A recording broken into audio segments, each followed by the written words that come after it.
മാന്യ സുഹൃത്തുക്കൾക്ക് ഇലഞ്ഞൂർ ബ്ലോഗിൻ്റെ പുതിയൊരു വീഡിയോയിലേക്ക് ഹാർദവമായ സ്വാഗതം.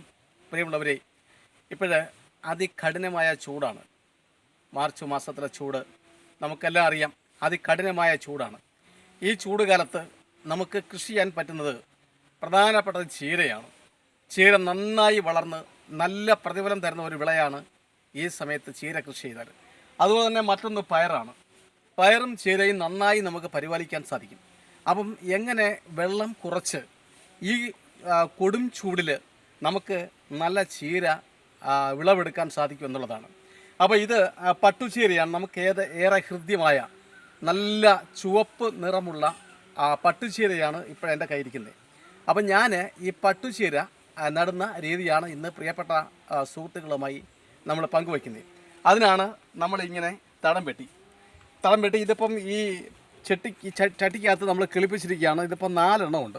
ഈ 4 എണ്ണം നമ്മൾ ഇതിങ്ങനെ എടുക്കാൻ പോകണമെന്നുണ്ടോ, ഇങ്ങനെ എടുക്കുന്നുണ്ടോ, അടിങ്ങി എടുക്കുന്നുണ്ടോ. ഇപ്പോൾ ഇത്രയെങ്കിലും ആയതിനു ശേഷം മാത്രമേ നമ്മൾ ഇത് മാറ്റി നടാവൂ. ചീരയെ സംബന്ധിച്ച് പറഞ്ഞാൽ അത് വിത്തുകൾ പാകി കിളിർപ്പിച്ച് ഈ പരുവമൊക്കെ ആകുമ്പോൾ നടുന്നതാണ് നല്ലത്. ഒരു കുഴിയിൽ, ഇത്രയും വിസ്തൃതമായ ഒരു കുഴിയിൽ നമുക്ക് 2 എണ്ണം വീതം നടാൻ സാധിക്കും. നോക്കിയാൽ ഇതിപ്പോൾ ഇങ്ങനെ എടുക്കാൻ പോവുകയാണ്. ഇതിപ്പോൾ 2 എണ്ണം ഉണ്ട്. ഈ 2 എണ്ണമാണ് നമ്മൾ ഒരു കുഴിയിൽ നടാൻ പോകുന്നത്.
ചീരയ്ക്ക് വെള്ളം ഒഴിച്ചു കൊടുക്കുമ്പോൾ നമ്മൾ ശ്രദ്ധിക്കേണ്ട ഒരു കാര്യം, അതിൻ്റെ ചുവട്ടിൽ മാത്രം വെള്ളം ഒഴിച്ചു കൊടുത്താൽ മതി.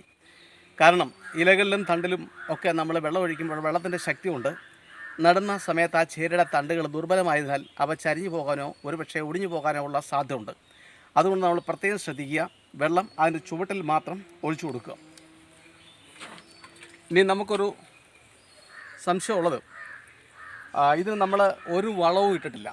അപ്പോൾ വളമിടാതെ നമുക്കിതെന്താ ചെയ്യുന്നതെന്നുള്ളതാണ് നോക്കുന്നത്. നമുക്കറിയാം ഇപ്പോൾ ശക്തമായ ഒരു ചൂടാണ്, ഞാൻ ആദ്യമേ പറഞ്ഞു. അപ്പോൾ ഇപ്പം നമ്മൾ എല്ലുപൊടിയോ അതുപോലുള്ള വളങ്ങളൊക്കെ ഇട്ട് കൊടുത്താൽ ഇത് എത്ര നമ്മൾ വെള്ളം ഒഴിച്ചു കൊടുത്താലും അത് മണ്ണുമായി ലയിച്ച് അത് ആഗിരണം ചെയ്യാൻ സാധ്യത കുറവാണ്. തന്നെയല്ല നല്ല ചൂടാണ്. അതുകൊണ്ട് തന്നെ നമ്മൾ വളരെ പെട്ടെന്ന് വലിച്ചെടുക്കാൻ കഴിയുന്ന ചീരയ്ക്ക് ആവശ്യമായ ഒരു ലായനി വളമാണ് നമ്മൾ കൊടുക്കാൻ പോകുന്നത്. അതെന്താണെന്ന് ഞാനിപ്പോൾ പറയാം.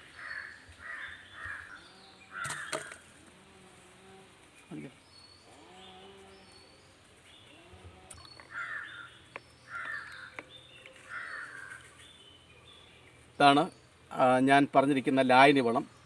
ഇത് ഈ വേപ്പിൻ പിണ്ണാക്ക് നമ്മുടെ പച്ചവെള്ളത്തിലൊഴിച്ച് 10 ദിവസം കഴിഞ്ഞതിന് ശേഷമുള്ള ലായനി വളമാണ്.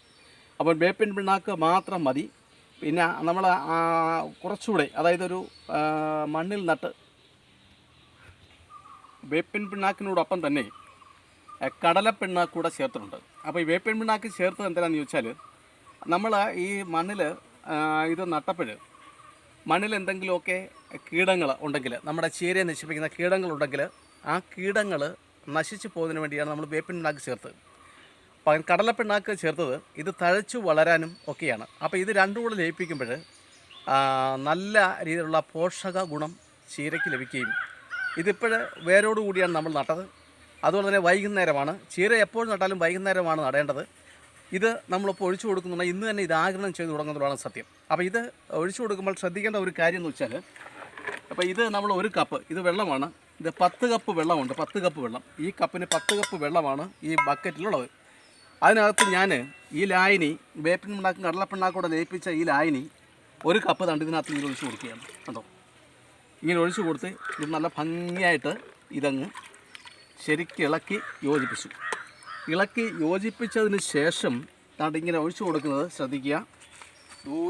ഒരിക്കലും ഇതിൻ്റെ തണ്ടയിൽ മുട്ടാതിരിക്കത്തക്ക രീതിയിൽ വേണം നമ്മൾ ഒഴിച്ചു കൊടുക്കുക. കണ്ടോ, ഇങ്ങനെ ഒഴിച്ചു കൊടുക്കുക. നേരിട്ട് തണ്ടയിൽ മുട്ടിയാലും കുഴപ്പമില്ല, കാരണം നല്ലവണ്ണം നേർപ്പിച്ചാണ് കയ്യിന്നും മുട്ടാതെ ഒഴിച്ചു കൊടുക്കുക എന്നുള്ളതാണ്.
ഈ ചൂടിൽ നമ്മൾ ഒഴിച്ചു കൊടുക്കുന്ന ജലം പൂർണ്ണമായിട്ടും ചെടിക്ക് കിട്ടണം.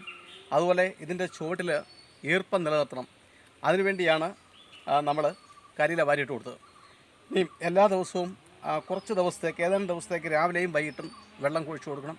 അത് കഴിഞ്ഞ് വൈകുന്നേരം മാത്രം നമ്മൾ വെള്ളം ഒഴിച്ചു കൊടുത്താൽ മതി. ആഴ്ചയിൽ 1 ദിവസം വീതം ഈ കടലപ്പിണ്ണാക്കും വേപ്പിൻ പിണ്ണാക്കും കൂടെ ഇട്ട് കുതിർത്ത ലായനി നമ്മൾ ഒഴിച്ചു കൊടുക്കുകയും എല്ലാ ദിവസവും വെള്ളം ഒഴിച്ചു കൊടുക്കുകയും ചെയ്താൽ ചൂടിനെ അതിജീവിച്ചുകൊണ്ട് നമുക്ക് പോഷകസമ്പുഷ്ടമായ ചീര നമുക്കെടുക്കാൻ സാധിക്കും. അതുപോലെ തന്നെ നമ്മൾ ഈ ജൈവവളമാണ് കൊടുക്കുന്നത്. അതുകൊണ്ട് തന്നെ കുറച്ച് കാലം കൂടി രാസവളം കൊടുക്കുന്നതിനെക്കാട്ടിൽ കുറച്ച് കാലം കൂടി നമുക്ക് ഇതിൽ നിന്നും ആദായം എടുക്കുവാൻ സാധിക്കും. പ്രിയപ്പെട്ടവരെ, നമുക്കെല്ലാവർക്കും ഇത് പരീക്ഷിച്ച് നോക്കാവുന്നതാണ്.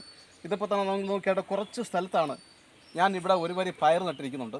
അതുപോലെ തൊട്ടങ്ങേപ്പുറത്തായിട്ട് വാഴ നട്ടിട്ടുണ്ട്. ഇതിനോടനുബന്ധിച്ച് തന്നെ ഞാൻ ഒരു മൂട് പച്ചച്ചീര നട്ട് വളർത്തി ദീർഘകാലം വിളവെടുത്തു. അതിനുശേഷം ഇപ്പോൾ ഇത് വിത്തിന് വേണ്ടി പൂക്കൾ ആവുകയാണ്. എന്നാലും നമുക്കിതിൻ്റെ ഇല പറിച്ചെടുക്കാം. ഇല പറിച്ചെടുത്ത് നമുക്ക് കറി വയ്ക്കാം.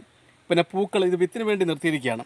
അപ്പോൾ ഈ കൃഷി രീതി എല്ലാവർക്കും പ്രാവർത്തികമാക്കാൻ സാധിക്കും എന്നുള്ളതാണ് എൻ്റെ ഒരു വിലയിരുത്തൽ.